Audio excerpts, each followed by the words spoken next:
শীতকালে বা শীত এলেই ঘরে ঘরে সর্দি, হাঁচি, কাশি, ঠান্ডা লাগা, জ্বর যেন নিত্যসঙ্গী হয়ে যায়। কিন্তু আপনি ভাবছেন এই রোগগুলি থেকে বা এইসব সমস্যাগুলি থেকে শীতকালে কিভাবে সহজে বাঁচবেন বা কোন কোন ওষুধ এই সময় আপনি বাড়িতে রাখবেন। কিছু সাধারণ ওষুধ আছে যেগুলি ঠিকভাবে ব্যবহার করলে আপনি পুরো শীতটা একদম নিশ্চিন্তে কাটাতে পারবেন। তাহলে চলুন জেনে নেওয়া যাক শীতকালে সবচেয়ে জনপ্রিয় ওষুধ ও তাদের সঠিক ব্যবহার। তাই ভিডিওটা একদম শেষ পর্যন্ত দেখবেন, আর যদি আপনি স্কিপ করে যান তাহলে বিষয়টি পুরো বুঝতে পারবেন না।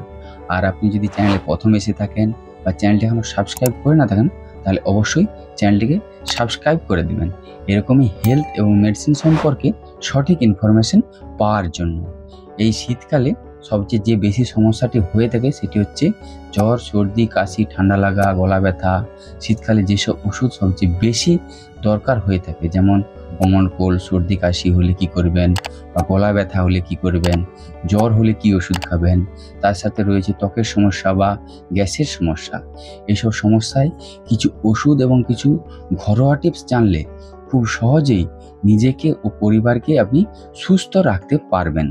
যেমন ১ নম্বর হচ্ছে যে সর্দি যদি লেগে থাকে বা ঠান্ডা যদি লেগে থাকে তাহলে কি হয়ে থাকে যে নাক বদ্ধ হয়ে থাকে, নাক দিয়ে কাঁচা জল গড়ায়, হাঁচি হয়, নাকের একটা অস্বস্তি হয়ে থাকে। শীতকালে সবচেয়ে সাধারণ সমস্যা হচ্ছে ঠান্ডা লাগা বা সর্দি কাশি। তখন কি হয়, নাক দিয়ে জল গড়ানো তো ভাব হয়েই থাকে বা নাক বুজে যায়। এসবের জন্য সাধারণত ব্যবহার করা হয় সেট্রিজিন বা লিভোসেট্রিজিন ট্যাবলেট। আর তার সাথে আপনারা কিছু পদ্ধতি অবলম্বন করতে পারেন, ঘরোয়া পদ্ধতি অবলম্বন করতে পারেন। যেমন একটা পাত্রে জল গরম করে তাই ক্যাপসুল দিয়ে স্টিমুলেশন করতে পারেন, বা নাসাল ড্রপ ব্যবহার করতে পারেন। যদি আপনার নাক বুজে যায়, অস্বস্তি হয়, সেক্ষেত্রে সেই অস্বস্তি কাটবে এবং নাকের অস্বস্তি কাটবে এবং দূর হবে। আর ২ নম্বর হচ্ছে জ্বর হওয়া বা শরীরে যদি ব্যথা হয়ে থাকে তখন কি করবেন। জ্বর হলে, ব্যথা হলে প্যারাসিটামল ৬৫০ mg একটি ট্যাবলেট খাবেন প্রাপ্তবয়স্কদের জন্য। জ্বর এবং ব্যথার জন্য সবচেয়ে নিরাপদ। তার সাথে আপনি ওআরএস গুলিয়ে খেতে পারেন। এটি শরীরের জল ও লবণের ঘাটতি পূরণ করে থাকে। আর ৩ নম্বর হচ্ছে গলা ব্যথা। গলা ব্যথা হলে প্যারাসিটামল ৫০০ থেকে ৬৫০ mg একটি ট্যাবলেট খাবেন। আর নুন জল গরম করে হালকা গার্গিল করতে পারেন, বা বেটাডাইন গার্গিল দিয়ে আপনারা গার্গিল করতে পারেন। এতে গলার খুসখুসানি, গলার অস্বস্তি এবং গলা ব্যথা কমতে সাহায্য করে থাকে। আর ৪ নম্বর হচ্ছে গ্যাস হওয়া বা বদহজম হলে। গ্যাস হলে, বদহজম হলে বা পেট ফেঁপে থাকলে ওমেপ্রাজল বা প্যান্টোপ্রাজল ক্যাপসুল খেতে পারেন। আর হজমের সমস্যা, বদহজম হলে জেলোসিল সিরাপ খেতে পারেন।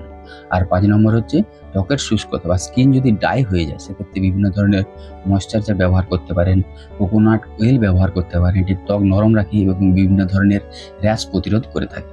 তার সাথে শরীরকে আর্দ্র রাখতে হবে, দিনে অন্তত ৮ গ্লাস জল খেতে হবে।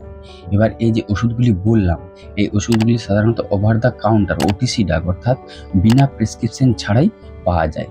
আর এই ওষুধগুলির ব্যবহারের পদ্ধতি, ব্যবহারের মাত্রা কি তার নিয়ে ডিটেলসে ভিডিও রয়েছে। আমি আই বাটনে বা ডেসক্রিপশনে লিঙ্ক দিয়ে দিলাম, আপনারা গিয়ে দেখে নেবেন। আর সবার শেষে বলবো, আমাদের রোগ প্রতিরোধ ক্ষমতাকে ঠিকঠাক রাখতে হবে, কারণ শীতকালে আমাদের রোগ প্রতিরোধ ক্ষমতা একটু কমে যায়। ফলে কি আমাদের শরীরে বিভিন্ন ধরনের সমস্যা দিয়ে থাকে, বিভিন্ন ধরনের রোগ হয়ে থাকে। তাই রোগ প্রতিরোধ ক্ষমতা ঠিক রাখতে আমাদেরকে ভিটামিন সি সমৃদ্ধ খাবার খেতে হবে। প্রয়োজন পড়লে ভিটামিন সি সমৃদ্ধ সাপ্লিমেন্ট নিতে হবে, যেমন লিমসি ট্যাবলেট। আবার কিছুক্ষণ রোদে সময় কাটাতে হবে, যেমন কিছুক্ষণ রোদে সময় কাটালে আমাদের শরীরে ভিটামিন ডি তৈরি হয়। ভিটামিন সি এবং ভিটামিন ডি রোগ প্রতিরোধ ক্ষমতা বা ইমিউনিটি পাওয়ারকে ঠিক রাখার জন্য খুবই গুরুত্বপূর্ণ। তো এই ছিল শীতকালে জনপ্রিয় ওষুধ ও তার সম্বন্ধে একটা সম্পূর্ণ বিবরণ। এর বাইরেও যদি আপনাদের কিছু জানার থাকে তাহলে অবশ্যই কমেন্ট করে জানাবেন। আর ভিডিওটি যদি ভালো লেগে থাকে তাহলে সকলের সাথে শেয়ার করে সকলকে দেখার সুযোগ করে দিবেন, লাইক করবেন। আর হ্যাঁ, অবশ্যই চ্যানেলটিকে সাবস্ক্রাইব করে দিবেন এরকমই হেলথ এবং মেডিসিন সম্পর্কে সঠিক ইনফরমেশন পাওয়ার জন্য। আপনারা সকলে বেশ ভালো থাকবেন, সুস্থ থাকবেন। দেখা হচ্ছে পরের ভিডিওতে। ধন্যবাদ।